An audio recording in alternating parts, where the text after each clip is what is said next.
The future of music. How is music and innovation going to work together?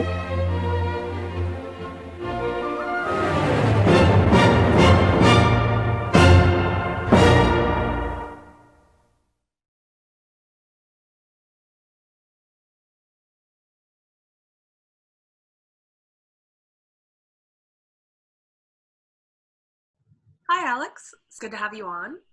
Thank you. Introduce yourself and tell everyone who you are and why we're here. Sure.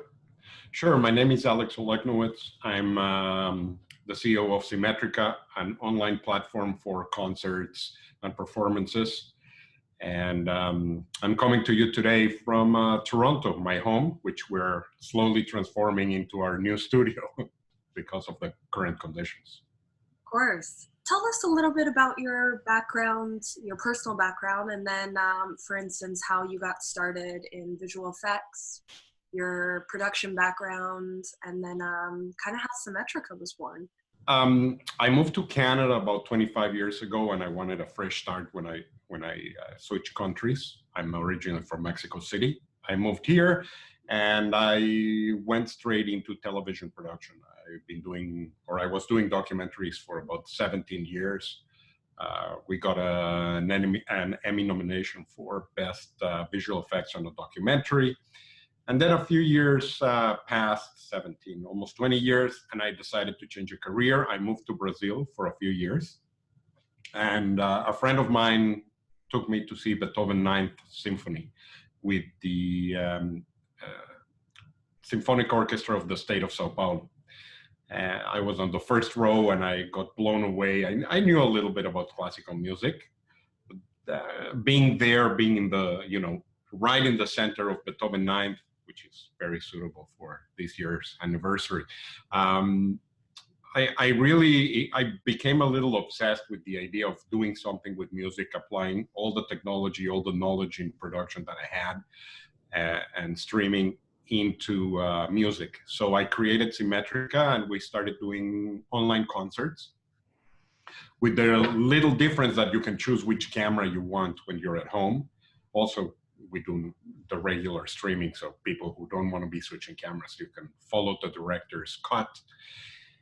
And, after only 3 years, we've done almost 30 concerts. We've had almost 11 million viewers around the world watching our productions, and it's been an amazing run. Amazing. So how did you begin in visual effects? Where did you learn? And did you found Symmetrica alone, or did you have a partner to begin with? Well, the visual effects, I just fell into it. And how that, like, some of our clients doing television asked us, can you do this? Can you do that? And yeah, and we learned, me and all the people that work with me, we just learned on the fly. Like, none of us have studied this, and I think it's the best way of going about it. Symmetrica, fortunately, I had a couple of investors that still think that this will be a good idea in the long term. I think that it's a fantastic idea. It's taking time, especially in these very challenging times. But it's a fantastic, it's a fantastic work. I mean, I wake up every day looking forward to, as I say to my friends, I go to concerts and I get paid to do it. So it doesn't get better than this. I love doing it. So what makes Symmetrica different than other online streaming platforms? Why is this virtual experience different than the other ones? Well, we're very different and very similar, meaning, yes, we are a platform where, people put their concerts and watch it, but we also brought in the system where you can select which camera you want to watch, and we do online polls, as much interactivity as we can. The other thing is that we control currently 100% of our workflow, meaning we are in charge of our productions. A lot of the platforms don't do that, and we may have to shift a little, especially because what's going on, we may have to shift a little into bringing content that we don't produce. But currently, it's all our productions. Clients call us to actually do the image capture. Last January, we actually produced the full concert. We did a multimedia production with screens all around the quartet. It was a beautiful, beautiful concept. We had special lighting brought in for the concert. It was really beautiful, and that's where we're different. Nice. So when you go about with a client, do you have men on the ground that install the technologies? How large are the teams? Like, what's your process?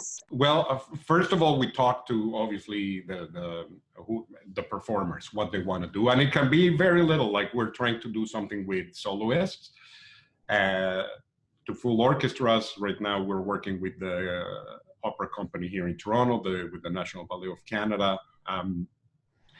So we do a very comprehensive interview of what they want to achieve.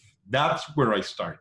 What do you want to do with the streaming? Is it you just want to put a performance online, or what do you want to achieve? And we go from there to see if we're going to put, 5 cameras, 8 cameras, 14 cameras, or if we can do a performance that is done specifically for the camera, which is very different than a regular performance. Most clients just want to capture the performance, like with a live audience, but sometimes they want to do a performance just for us. And then we're allowed to put cameras on stage and make it a little more, we try to make it adequate for the medium. So then me and my core team, which is 3 people, we size the project and we bring in all the people that usually collaborate. I have a very tight team. Like we usually use the same director of photography. We have 2, one in Europe, one in America. The sound person usually travels with us all around the world. My technical team is always the same. So we're very integrated, but we size it up and down depending on the concerts. Nice. And what type of gear do you use? Do you have a specific? Like everything. Fortunately, the core equipment we own, which is like the television switcher, which is made by Blackmagic, and we made our own travel cases because it's been quite a process. We started with off-the-shelf travel cases, and they were too big for some planes, so we couldn't move them. We had to truck them. The only plane that would carry them was the Boeing 777. So it was very big. So we started making everything into smaller cases to put everything in and travel lighter. So for example, in October, they called me from Frankfurt if I could go in 2 days to shoot a concert with Christian Jarvi. And I packed everything myself, and I traveled, with a tremendous overweight, but I traveled just like regular luggage with 8 cameras. But the cameras change. Like our only requirement is that the quality has to be to a certain level. So for example, we never shoot anything less than HD. Most of the time, all our cameras are 4K. We're experimenting now with 8K. But the most important thing is that the picture quality and the audio are impeccable. Yeah. And do you ever work with VR, or is it mostly just on the streaming platforms such as Facebook? Sorry, I couldn't hear you. Do you ever use VR for streaming, or have you integrated that yet? No, we've done some interesting tests where we model actually a concert hall in 3D and position the cameras inside. The problem on VR currently is, and in a concert and an opera, is that you don't know where to look. So if you can move around a stage that you don't know where to look, you're usually looking at the wrong place, or you get there very late. So we're trying to figure out if VR is going to be what we want to do. Probably it will be more of augmented reality more than virtual reality. Yeah. And so with your current streaming platforms, do you find that there's a difference or a preference for what you use, or is it all based on where your clients want to be? That is another point of difference between us and other companies that do that, do this kind of production. We send our client signal everywhere, and they selected where they want to put it. Again, based on what they want to achieve. Usually we put it, or we make it available on Facebook and YouTube, and their websites on our website. But we're trying to make it available everywhere, like even Twitch, like gaming platforms. Everywhere that there's a viewer, we want to put it there. I think that it's in the best interest of the performer to have it in as many places as possible, and with the best quality possible as well. Of course. And do you stream live, or is it usually after? It's both. Sometimes we stream live and then replace the live stream with an edited version to correct the little errors or mistakes that could have occurred. Sometimes we go strictly to tape, do an edited version and put it on. Depends on what the purpose is. Gotcha. And then with your projections, how do you choose the design? Do you work with specific artists for your video mappings? Yep, we have artists, again, on both sides of the ocean. I have a designer in Berlin, and we have designers here in Toronto. We work with them, and we interface everybody with the client to see what we want. Do we want like a really esoteric thing, or we want something more grounded? Depends. Like, you know, I try never to, myself, I try not to interfere on the designer's vision. We obviously always listen to the music and listen to the artist, what they want to project. And I let the designer go. I usually, you know, I'm the link between the artist, the two artists, the performer and the designer. I bring very little to the table besides the technical knowledge on that regard. Nice. And who was your first project with? Where was the first live stream? Or our first live stream was, curiously enough, I was living in Toronto, and Toronto. I was living in Brazil when we started the company.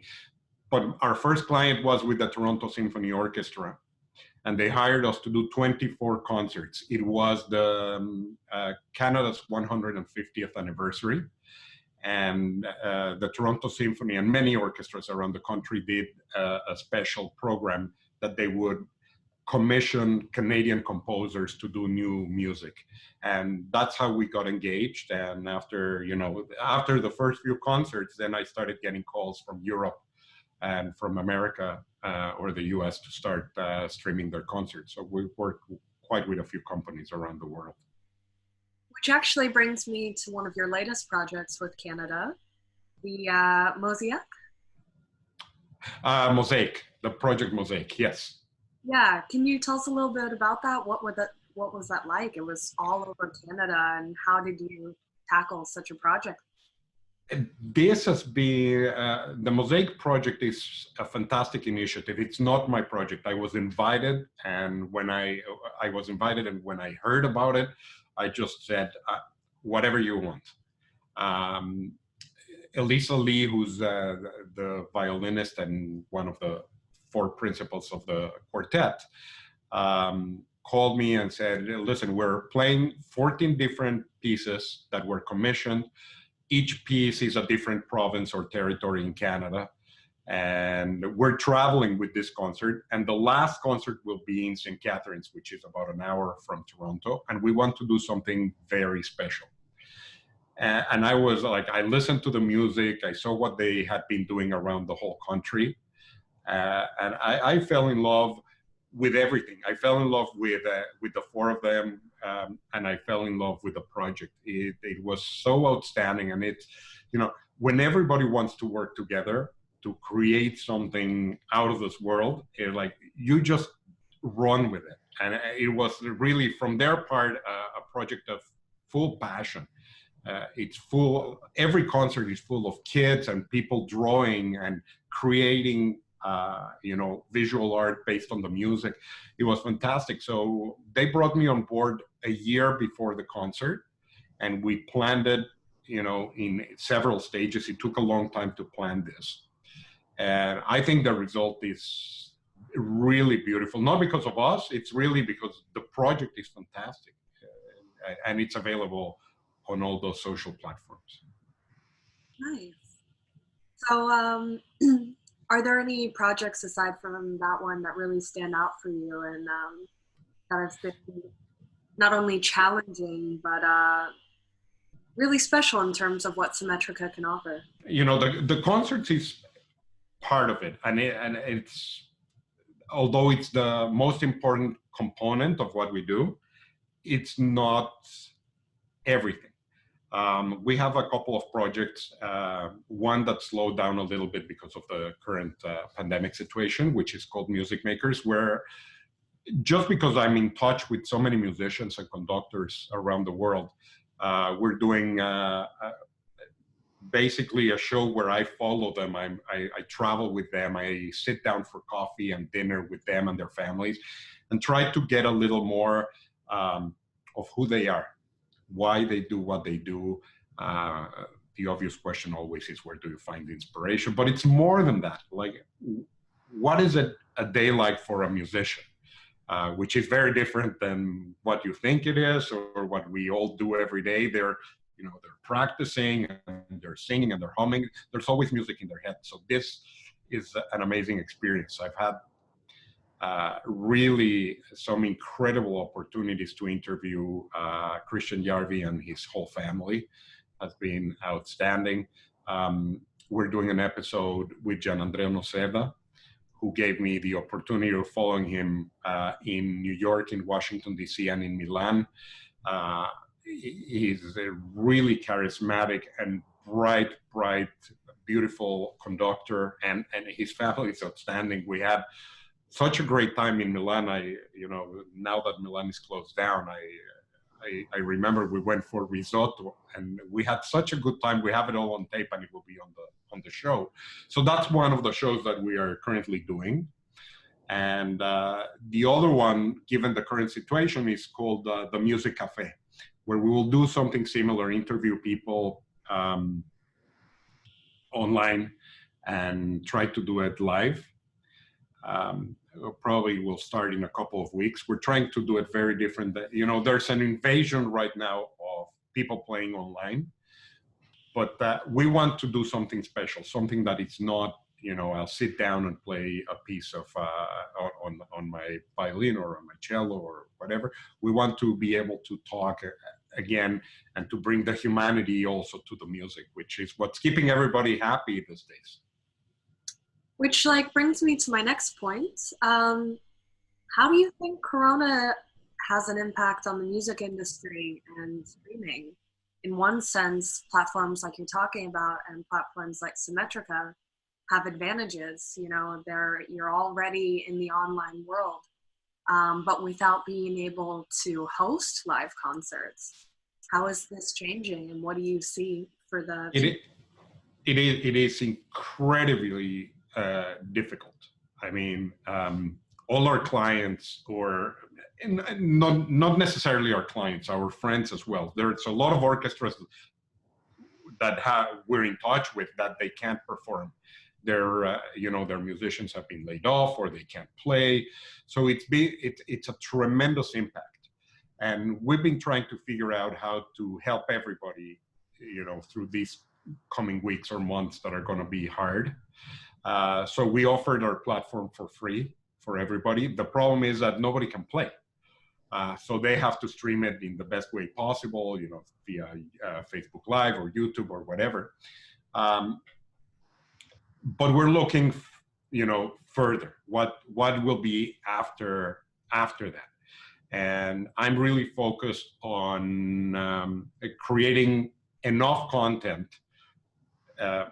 to be able to stream quality content. I think that right now, of course, there is an explosion, but at some point, people will start getting bored of the same. So we need to do something special, something interesting. It's the arts. So we need to touch everybody's heart. And there's some amazing pieces of work out there.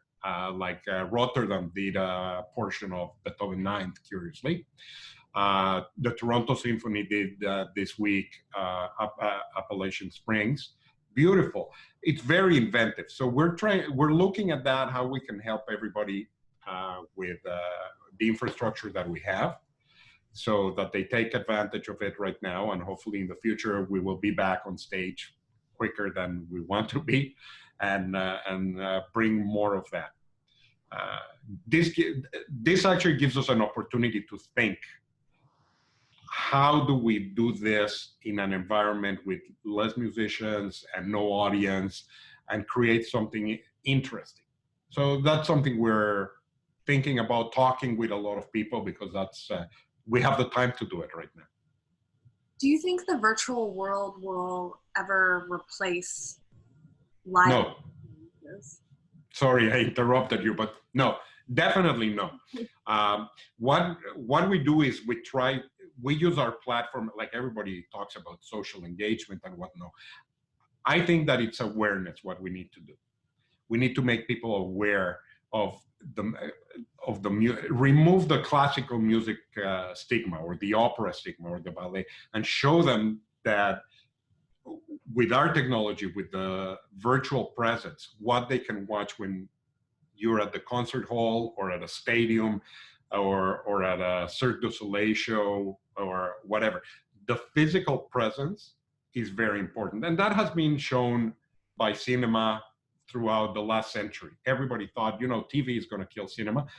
Of course it doesn't, because the community aspect of it is very important. You're there because you're all living it together. So it will never replace it, but it will help us get more people to it. And on that note, does Symmetrica have any concerts planned coming up? How are you guys doing during this time? We have obviously a lot of plans. I hope this situation we will overcome soon. But yes, I mean, I was supposed to be with you right now in Salzburg next week, and we can't. This is a way we can join. But yes, we have a few initiatives going on, and hopefully everybody will be back on stage for the new season. And it will definitely be different. I don't anticipate that it will be the same way that we do it. Everybody's trying to adapt, and we're holding a lot of think tanks here in Toronto, around Canada, in Europe as well. Classical Next is trying to reinvent what they're doing. Conference will be very different as well. So yeah, I mean, there's a lot of plans, but it's going to take a little bit of time. Of course. And are there any closing thoughts that you can leave us with? Anything for the Karajan community? Well, just for everybody to stay calm, to stay safe. Try to think that if there's some feedback on this kind of discussions and what the Karajan Institute does, which is, and that's the thing with Matthias, that he comes up with crazier things that anybody imagines. So it is great, because we get the feedback and try to develop and evolve with all of this knowledge. So I hope that to get feedback from everybody and see how we can make our industry grow in the future. Great. Well, thank you for joining our interview, and we hope to see you not only at the virtual conference, but also when we're all able to be back in person together. Thank you. Thank you very much, Tatianna. All the best, and stay safe at home.